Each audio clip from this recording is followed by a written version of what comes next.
All right, we're here to talk about securitization and tokenization today.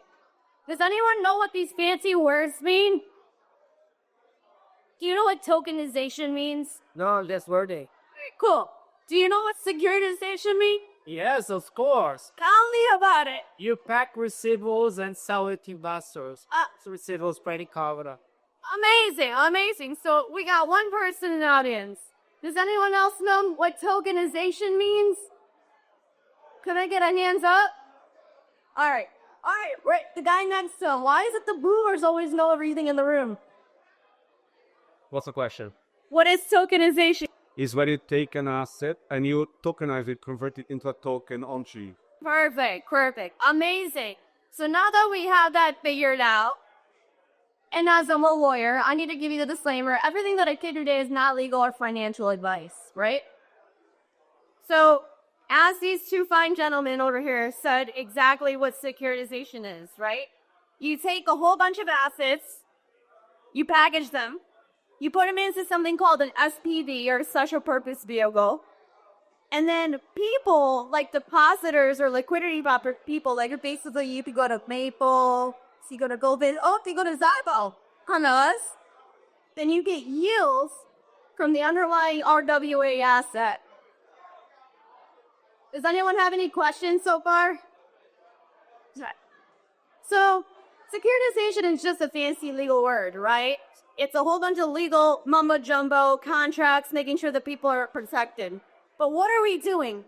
The legal aspect is actually not going away. What we are viewing is, in fact, as this gentleman over here said, we are tokenizing it and digitizing it, making it more accessible, giving liquidity, and helping people have access to an asset class that they normally wouldn't be able to have access to, right? And the most important thing that I think in RWA, what people are looking for is what? Trust, verifying, transparency. So, the drawback of that securitization framework and where we're going in the wave of the future of DeFi is we take the legal aspects, we give you the legal protections, but we make it more scalable. Let me tell you a little bit about Zybo. We're a mix of TradFi, boomers, and DeFi degens coming together to give you something that is scalable, reliable, and trustworthy. To date, we have tokenized consumer credit and business credit. We are working on trying to help people out of high interest debt, but in addition to being able to give a reliable, sustainable asset class to the entire ecosystem that normally wouldn't have access to this asset class. By that, I mean usually only high net worth individuals, financial institutions, and hedge funds would have access to this institutional asset rate class. But now we're bringing it on chain. We have a little bit more than 6 million under TVL that we tokenize. Our average base APY without even doing any type of leverage looming with Marpo, Pendle, the Eulers of the space. This is what the protocol is able to deliver consistently. So how does it work? We have these liquidity providers that put their stable coins. If it's USDC, USDT, you put it in the smart contract. That smart contract deploys the capital to a borrower, right? Like a consumer lender, a business lender. But they have to have gone through an automation process leveraging AI capabilities to underwrite the risk of the portfolios.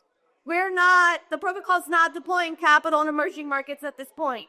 It's only looking for institutional asset-grade class assets that it could actually underwrite the risk in an automated manner. And so,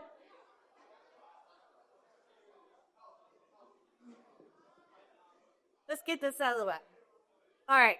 So if you compare Zybo to Athena, Maple, Aave, and Ando, right? These are all some of the most amazing protocols, and we should give it out to them because they paved the future for DeFi. And without them, we wouldn't be able to be here to not only help complement the industry, but to hopefully even be partners with them someday, right?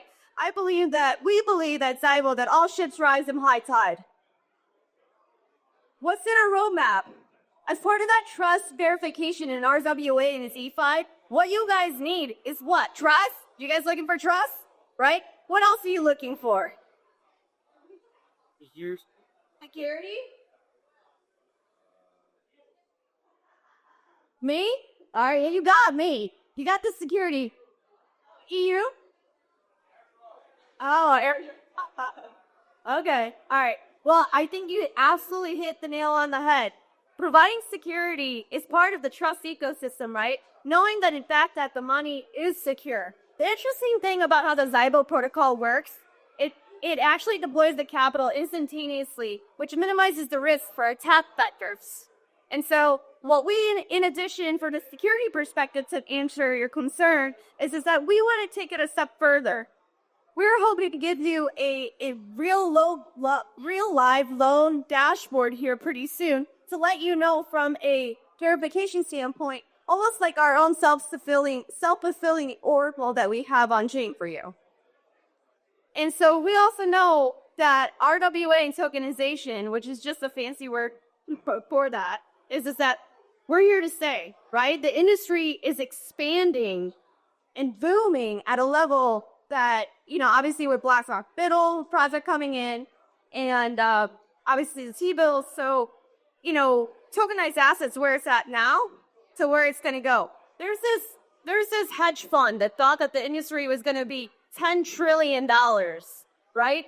They changed their entire ethos and ecosystem saying, no, now it's going to be 50 trillion. And with private credit, specifically in consumer credit and business credit, it is the biggest asset class in the world. Obviously, some of the biggest players in the space are aware of this. And we already talked about a couple of these guys. And I think what it touches upon is that we realize how big the ecosystem is. We realize how important it is, right? People want to talk about building technology, and technology is absolutely what is going to drive the innovation in order to help these companies excel and succeed. But just because you have the technology doesn't mean that you have something that's generating revenue or has real-world use application. So what we need to think about is how do we actually provide the technology in a real-world use case system, right? Like, for example, someone wants to be able to buy a mortgage, or someone has a $1,000 emergency, or someone can't afford a health treatment that they need.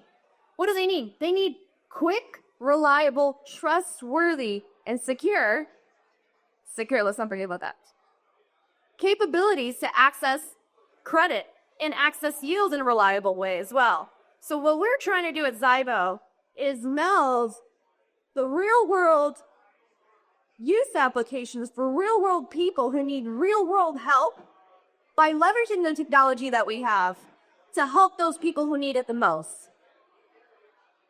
So at the end of the day, let's not forget that securitization and tokenization, it's a legal remedy that is going to leverage the ledger to give those people the trust and the security and the accessibility that they're looking for. This isn't a short-term play for Zybo. We're here to stay.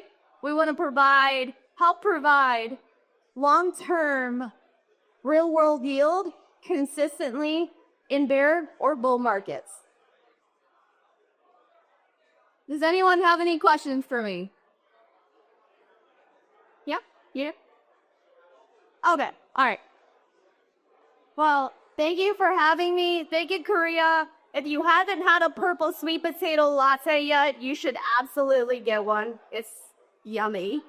And thank you to Hack. Thank you to the whole Hack team. Give it a round of applause to them. Because without them, this wouldn't happen. And thank you to everyone who's showing up in the rain. Take care.